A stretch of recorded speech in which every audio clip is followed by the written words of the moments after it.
Today, we are blessed to present one of these insightful lectures entitled Earth Store Bodhisattva Sutra, Contemplating the Karmic Conditions of Beings, Part 3 of 6, on Between Master and Disciples, given in English on August 9th, 2015 in France. The following episode contains content not suitable for children under 18. Parental discretion is advised. No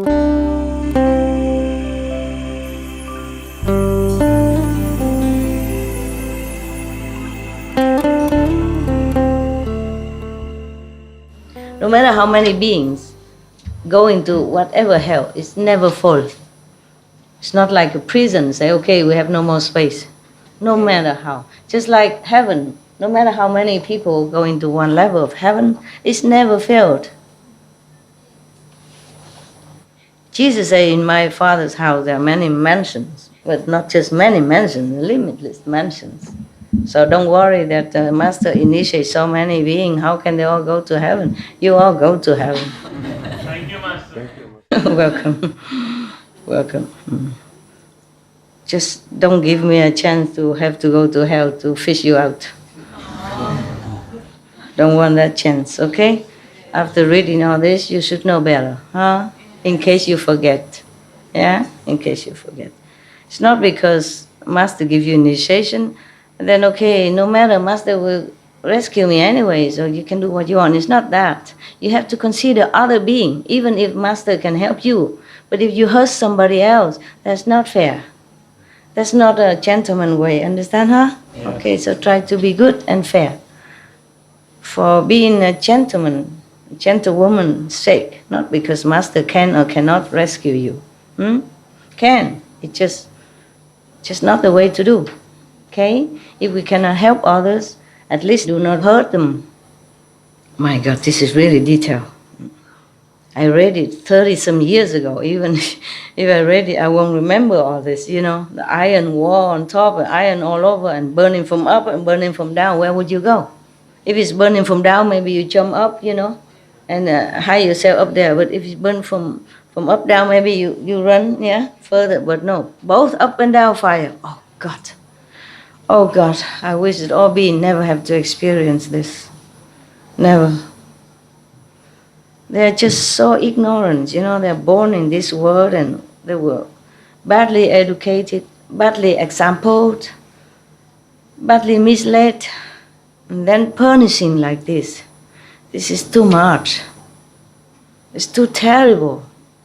Even though you shred this physical body and you are in the astral body when you're in hell, but doesn't mean you don't feel pain. You feel just the same, even worse than here. Because, for example, if here, emotion you can hide, you know. For example, if he's sad, but he's smiling and that, I would not know because he's hiding. He's hidden inside and all the wickedness and all that. You don't know, you don't feel it. But when you have nobody, no this protected wall of the human body, then you feel everything. All the pain, suffering, worse, multifold worse. If somebody is your beloved family is suffering in pain, you feel it so much. But if you are in the physical body, your family say, no, I'm okay, then you don't feel it. But in hell or in the astral body, you feel everything. Feel very intensely everything. The wall of that hell is 1,000 miles high, totally made of iron and covered with a fire burning downward. My God, can you imagine? 1,000 miles fire upon you. And another one from down. Iron snakes and dogs spewing fire race back and forth atop that wall. So you can't go nowhere. Snakes and dogs are even there. Iron snakes and dogs spewing fire race back and forth. Make sure everywhere is burning all the time. In that hell is a bed that extends for 10,000 miles, One person undergoing punishment see his or her own body filling the entire bed. So the suffering is more intense.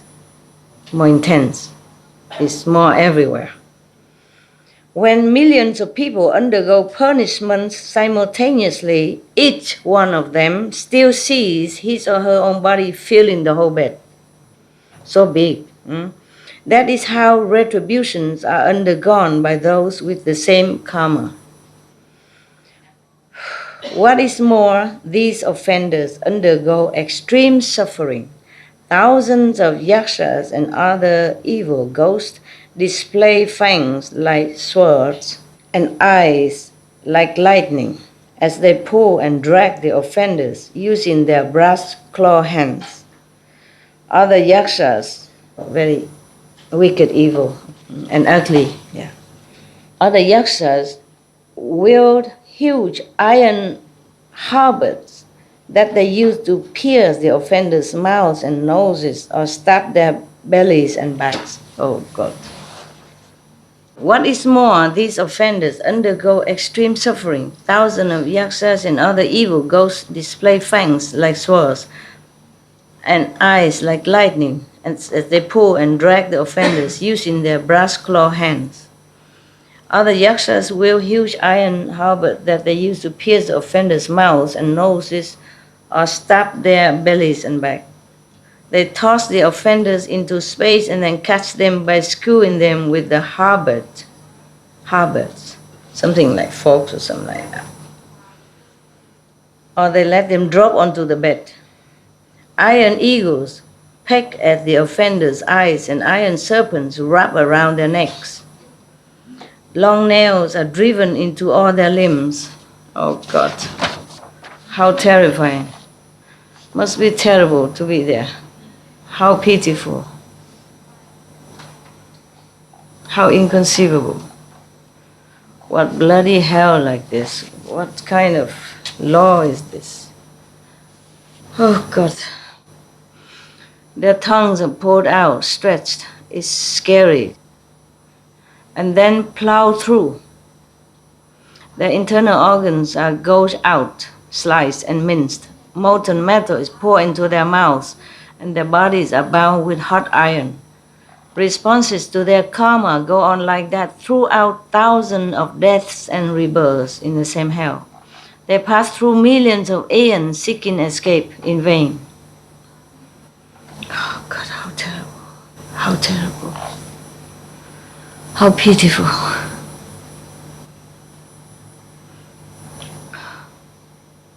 Maybe it's terrifying, but maybe everyone should know. Otherwise they think they can do anything and won't escape. I think they should know, okay? Even us, we should remind ourselves that nothing escapes the net of karma. When this world is destroyed, they find themselves in another world. When that world is destroyed, they pass to another one. When that world too is destroyed, they move on to another. When this world comes into being again, they return here. The situation involving uninterrupted retribution for offenses is like that. I mean, even if this world is destroyed and the hell that connected or belong to this world is destroyed, they will be transferred to another. Just like prisoners. Sometimes these prisoners have problem or they have to repair or kaput. They transfer the prisoners to another prison. The same. They won't escape. My God.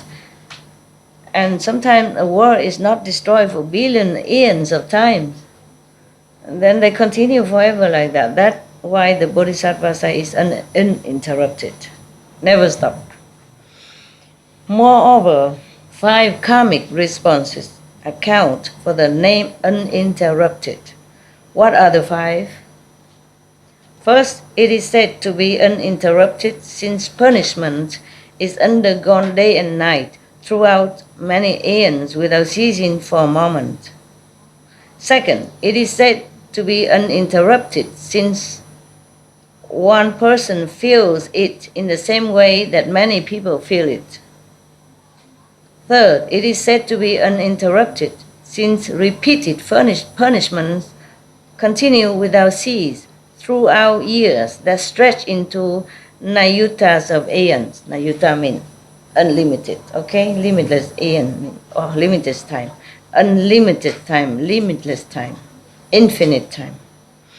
Those punishments are inflicted by instruments of torture, such as forks and clubs, or by serpents, wolves and dogs.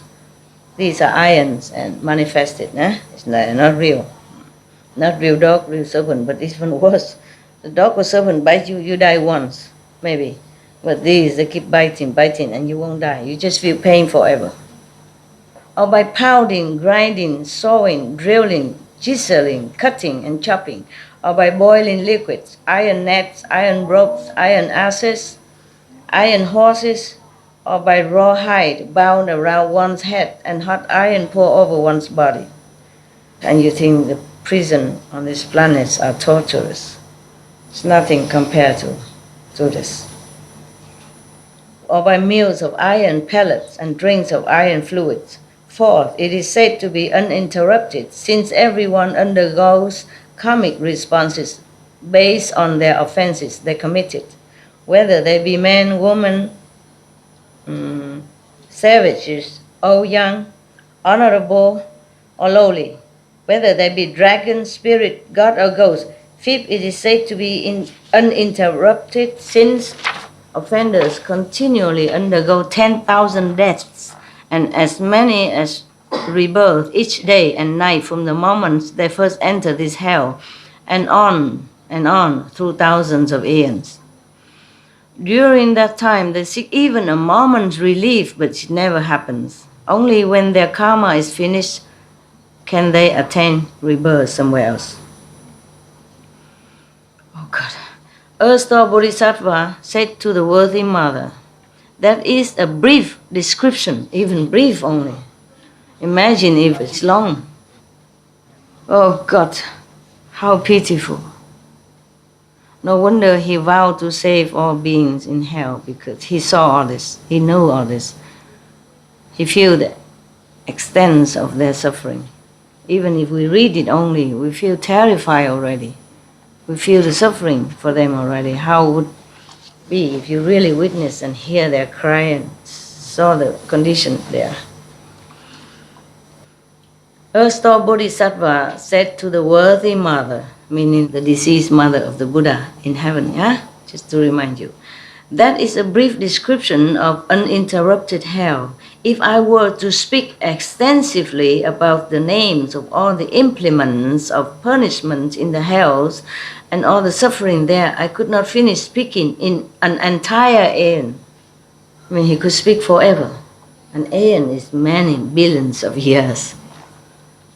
That he could not even finish if he wanted to describe everything in hell, all the instrument they use, and all the suffering there, different kind of suffering, then he could speak forever. After hearing that, Lady Maya placed her palms together sorrowfully, made obeisance, and withdrew.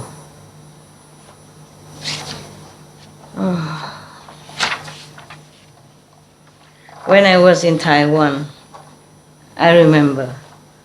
Yeah, I remember now. I did read this sutra, because when I was in Taiwan, I don't remember read all or not, but I read some. Yeah. I remember in Taiwan, I was in a temple once. I stay in one temple, but then some nuns, somehow we know each other somehow. And then she invited me to her temple. And then I went there, and then sometimes she has to go and do in the reciting sutra for the dead people. Many monks in Taiwan do that.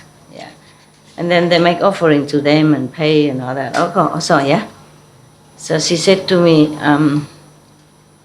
"Would you like to come along?" And I come along. As I cannot recite the sutra, you do it.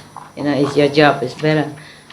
And I asked her if wherever she goes, do they put, normally after the death, they make food and all that offering to the dead person in the family, relatives or whoever, friends or something, whoever, yeah?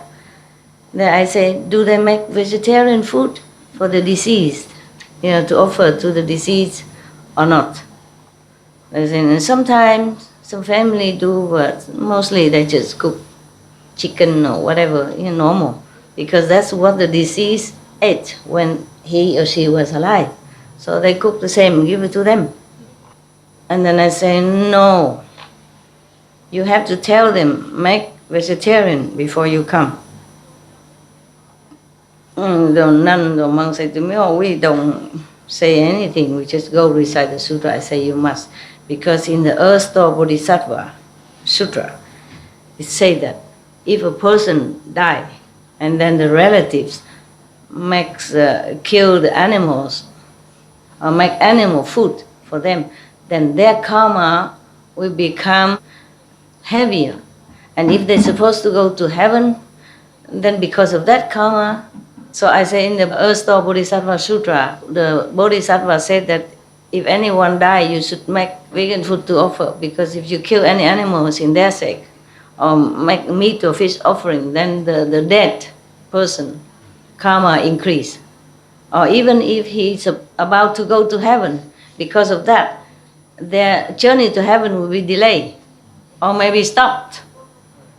So they say, oh really? I say, yeah, you go look at Earth Store Bodhisattva. She says she never read it. Yeah. This is some not very right concept. And nuns and monks are supposed to study sutra first, whatever they can first, so that they can talk to other beings. But it's just so easy to become monks and nuns and go recite any sutra and then, just Amitabha Sutra, whatever, easy, simple. And then so don't need to do anything more. It's not true like that. So I say you have to tell them. And then one of the monks over there said, oh, you, Kristikaba Bodhisattva, they call me.